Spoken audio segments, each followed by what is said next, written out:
everybody, it's Jeremy. Welcome back to the Slowest WAAAGH, where we are playing Tzeentch. It's turn 6. Is this turn 7? Is this turn 6 or 7? Somebody answer me in the comments. Let me check. This is turn 7. Okay, turn 7. Yay. Turn 7. We have completed Evocation 1 on our way up to Evocation 3. Augury gets us! Nothing. Okay. Don't get nervous. It's fine. It's okay. Don't get nervous. It's okay. No site search from our cultist in Corbian. And we've got 2 battles. Let's see how our 2 battles go. Battle in the Forest of the Lost. Alright, so this is our stack of Marauders along with the Elephant Riders. Let's see how this goes. Bunch of Wolf Tribe, and the Marauders get there, and the Elephants are right behind. And then the Elephants actually make it into the Archers first. That was pretty good. Probably could move them over a little bit, but honestly, at the end of the day, that worked out pretty well. Elephants got 50 kills, lost no Elephants, lost 2 Marauders. That's pretty much how we want that to go. Fantastic. Okay, pretty happy about that. We attack into Surmiok. This was a little more in question because there are knights here, and we have this wall of militia. How many knights are we dealing with? Only 8 heavy cav. So, should be okay. Oh. Okay, well, I was going to say, are we even going to get them in there? Yes, we did. They hit the corner. Oh no. Okay. That's not going great. That's not going, it's okay. It went okay. Sketchy. That got very sketchy. Alright. We basically lose the militias, lose 8 Marauders. We take Surmiok. The heavy cav did some fucking work. Even the heavy infantry did some work, actually, but most of the work was against the militia. Not the worst. And 28 secrets! So we are accumulating secrets ever so slowly as we try to unlock the first gate. Or I guess technically the second gate. You start with the first gate. And then we have an unexpected event in Tzeentch. Come on. We've got luck 3. We've got luck 3. Don't be a bad event. Don't be a bad event. Major gems +2. Okay, so kind of a whatever event. We'll take it. All right, what are we doing this turn? We are doing 2 interesting things that I think need to be talked about.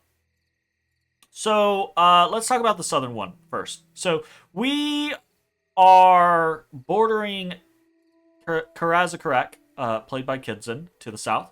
Upon noticing that we are neighbors, we immediately started talking again, and we have decided to go into another Eternal War immediately, so I've made naps with all of the... No. Oh god, I swear, if that were to happen, if I went from one Eternal War game with Kidzin just to go immediately into another game with another Eternal War, I would just No.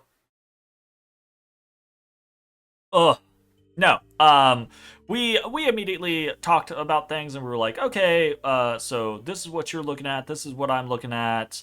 This is the scenario around us, and we established pretty simple, peaceful borders. So, what we are looking at is we are going to take Balcoria, which grants us the cave entrance. Karaz-a-Karak is going to take Numecria and Watronia. This does make sense. They're both 3 away from my capital. They are both 2 away from his capital. We have this natural, nice-looking little river scenario going on, and this gets me access to the cave system, which he is already in, and we have negotiated the cave system as well. Basically, in Dreyer Caverns below this, there is a pocket of cave, which is going to be Kidzin's, and then there is a pocket of cave, which is going to be mine. Now, obviously, we already spoke with Naggarond, and are getting Ompholia or Walnut Woods, which is a cave entrance, which, of course, their intention on having a cave entrance is probably going to be, okay, well, sure, Tzeentch can have 2 provinces up top if I'm going to go into a cave and get some cave provinces. So we've already negotiated away some of our territory in that regard, just off of the concept of, well, if we were to come in here and take all of this, then obviously Naggarond would probably be like, yo, what the fuck, right? However, I still think that means that we're going to get at least like 2 to 3 provinces underground, which the underground provinces have been nerfed, right?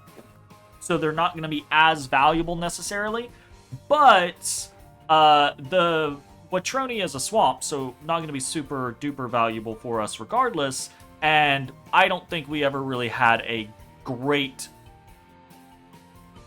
chance of having New Mechria to begin with, right? So pretty happy to get Valkyria, and go from there. So we're going to take this pretty simple setup, basically the same setup as previously, though we do have the elephants on hold in case the Pegasus Riders fly this time.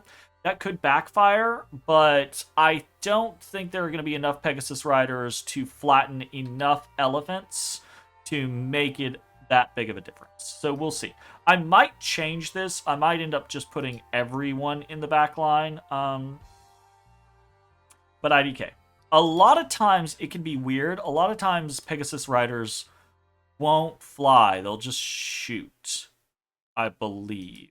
So I don't know. It's kind of a toss-up. So we'll see how that goes. But either way, Valkyria will likely be a victory.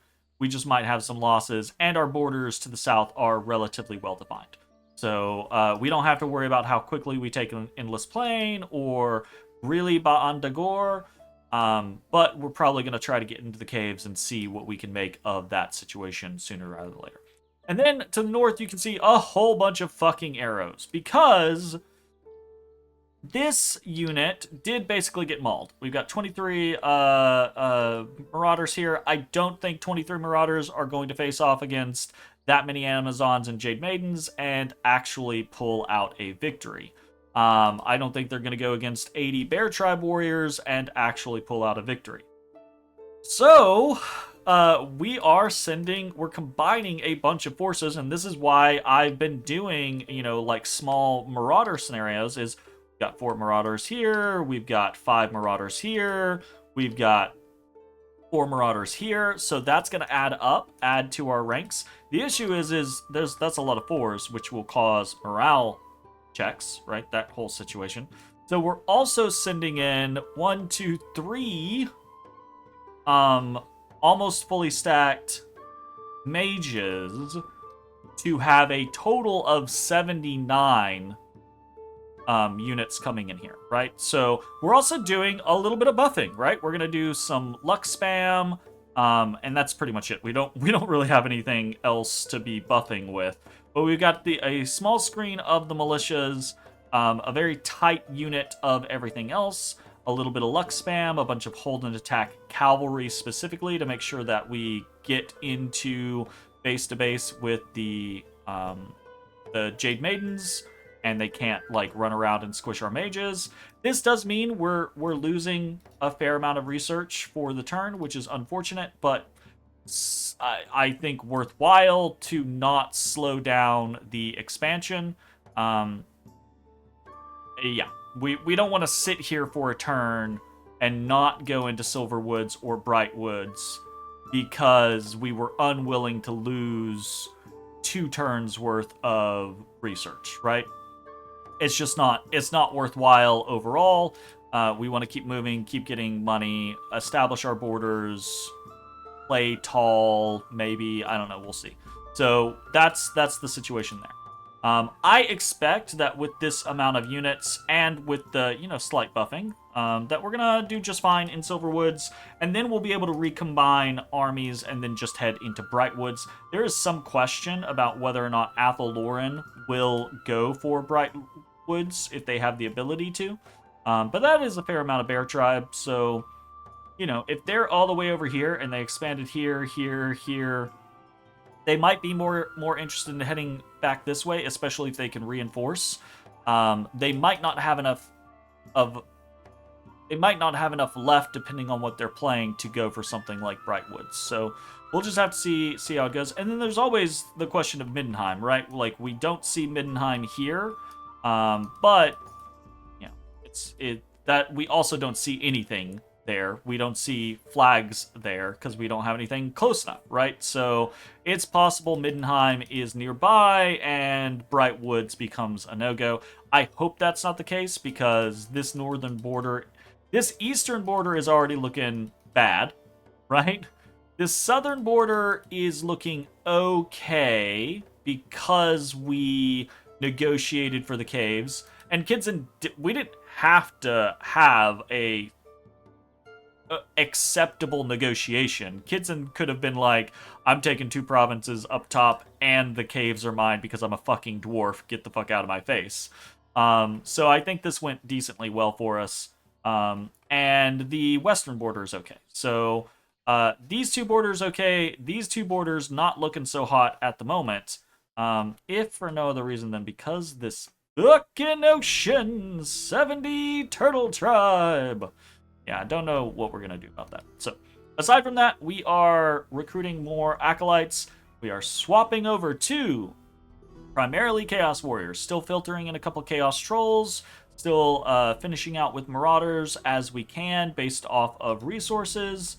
Yes, I know, before you scream at me, I know I can do like another thing and it'll carry over. I get it. I'm intentionally saving gold. It's maybe a plan, probably not a plan. I'm trying to keep an eye out for very specific mercenaries. So we've got that going on. We're not refreshing Baroque City Guard. We probably will refresh the Elephant Corps until they get mauled. And we'll see how that goes. So I think that's mostly it, aside from the fact that we are again recruiting more Marauders and Marauder Chieftains in various locations to put together units. More Marauders up in Traveler's Rest. Marauders in Ard. Marauders in Forest of the Lost. These bands might combine together to try to take on Ba'an-Dagor. These are just kind of trying to avoid misfortune events and try to have as much going on here. I did actually think about bumping our defense here, but haven't done that yet. So that might actually be where the gold goes before this turn is fully submitted. But we'll see. So that's pretty much it for the turn. Not a lot of crazy other stuff happening. Ongoing diplomacy with Nagaron, ongoing diplomacy with Karaz-a-Karak. No real diplomacy yet with Athel Loren. No real diplomacy yet with Middenheim. Itza expanding well and in a scary fashion.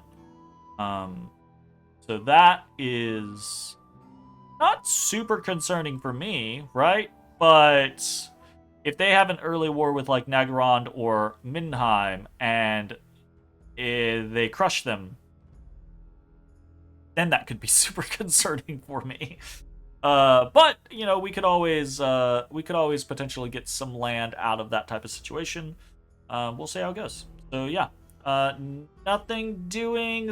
Turn 7, 1, 2, 3, 4, 5, 6, 7. Not great, but we should double expand. So on turn 8, we should be at 9. After that, we should double expand. Turn 9, we should be at 11. After that, I don't know if we're going to be able to double expand past that point. We probably will, because by then we should have enough forces to hit either Ba'an-Dagor or hit Endless Plain.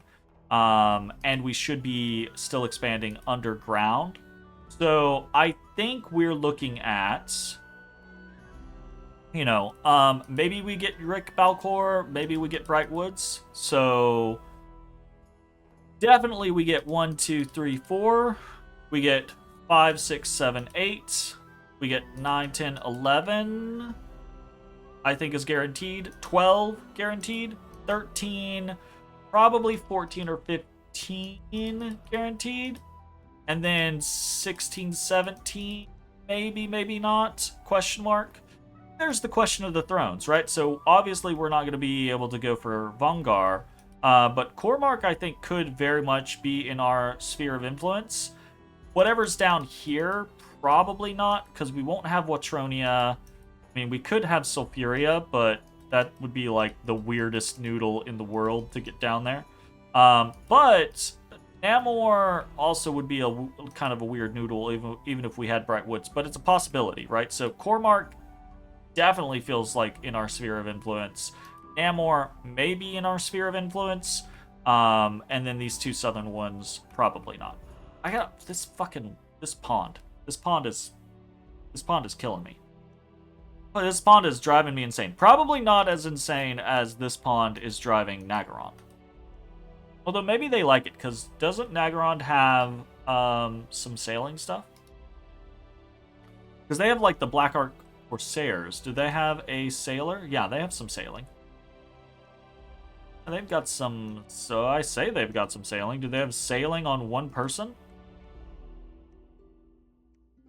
No. Yeah, Corsair Captain. So this guy has a lot of sailing, actually. So yeah, maybe Naggarond's actually like, no, this lake's perfectly fine, you know, because they can sail down here. I wonder who is below them. We need to get somebody. We need to get some more scouts out. I'm trying to do the YouTube thing, honestly. Like, let's be honest. I don't play these games to win. I play these games to have fun and show off cool shit. I kind of want to get a bunch of scouts out and just go wild. I also wonder. I wonder if they would let me, because we are going up enchantments, right? I wonder if they would let me put up and keep up Eyes of God. I might throw that out in the chat. So we'll see. Could be fun. I kind of just want to see shit. I kind of just want to see shit. All right, yeah, I think that's it. We are 28 secrets off. That's gonna be a while. We need to get some temples down. Thanks for watching. We'll see you next time. Bye-bye, everybody. Hey, everybody. Thanks for watching. If you enjoyed the video, consider leaving a like, commenting, or subscribing. It really helps me out. If you'd like to see me live, head over to my Twitch at twitch.tv/thedistanthorizon.